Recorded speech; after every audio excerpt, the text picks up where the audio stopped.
लोकसभा निवडणुकीची आचारसंहिता शनिवारपासून लागू होणार असल्याची शक्यता आहे.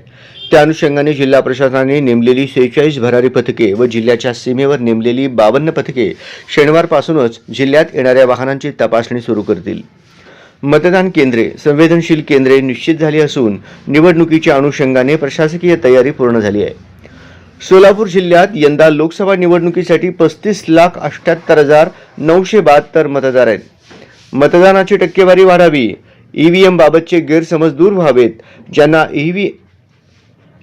ईव्हीएम वापरायला जमत नाही त्यांच्यासाठी जिल्हा प्रशासनाने स्वतंत्र मोहीम राबवली आहे.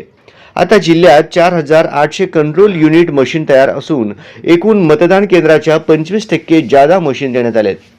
पण सोलापूर जिल्ह्यात 4% मशीन 162 कमी होत्या. त्यात 4 दिवसांपूर्वी वाढ करण्यात आली आहे. एका कंट्रोल युनिटवर 32 मशीन बसू शकतात. मात्र एका लोकसभा मतदारसंघातून निवडणुकीच्या रिंगणात 384 पेक्षा अधिक उमेदवार उतरल्यास त्यावेळी निवडणूक आयोगाच्या आदेशानुसार कार्यवाही केली जाणार आहे. तूर्तास किती उमेदवार निवडणुकीसाठी अर्ज करतील व त्यातील किती जण निवडणूक लढतील याकडे सर्व अधिकाऱ्यांचे लक्ष आहे.